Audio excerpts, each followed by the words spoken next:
अस्सलाम वालेकुम, कैसे हैं आप सब? उम्मीद है आप सब खैरियत से होंगे। तो आज जो रेसिपी मैं आपके साथ शेयर करने के लिए आई हूँ वो है ज़र्दा।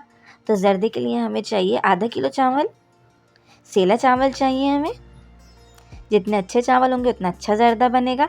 फिर हमें चीनी चाहिए 400 ग्राम, यानी कि आधा किलो से थोड़ी कम। घी हमें चाहिए 100 ग्राम, यानी कि आधा कप के करीब हमें घी चाहिए। फिर हमें चाहिए ड्राई फ्रूट्स, लौंगे चाहिए हमें 3 से 4 अदद, और हरी इलायची चाहिए हमें 3 से 4 अदद।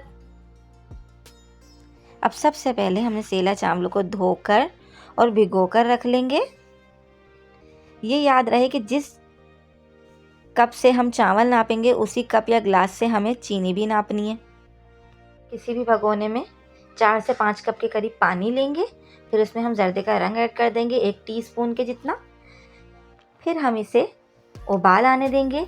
ये देखिए, अब जब पानी में उबाल आ जाएगा तो जो हमने चावल भिगो कर रखे थे, सेला चावल हमने 2 घंटे भिगोए थे, वो हम इसमें ऐड कर देंगे।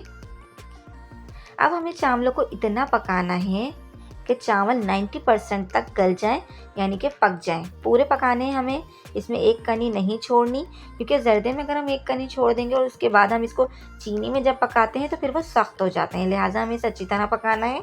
बस ये ध्यान रहे कि चावल टूटे ना, अच्छी तरह गल जाए लेकिन टूटे ना। ये देखिए, इस पॉइंट पर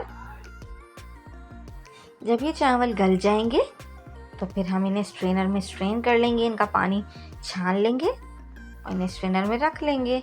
ये देखें, इस तरह। ज़र्दा बनाना बहुत आसान है, बस थोड़ी सी इसकी टिप्स और ट्रिक्स हैं। अगर आप ये फॉलो करेंगे तो बहुत ही अच्छा ज़र्दा बनेगा।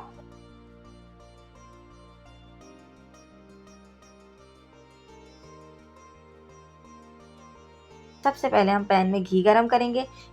फिर हमने इसमें इलायची और लौंगे डाल दी। फिर हम जो चीनी लेके रखी थी वो हम इसमें डाल देंगे। इसमें थोड़ा सा पानी ऐड करेंगे।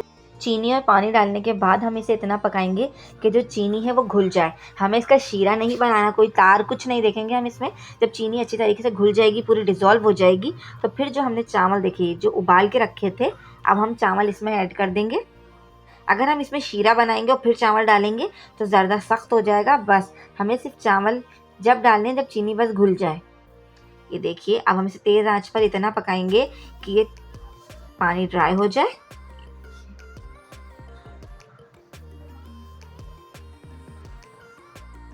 जब पानी ड्राई होने लगेगा तो हम इसमें इस पॉइंट पर थोड़े से ड्राई फ्रूट ऐड कर देंगे। ये देखिए,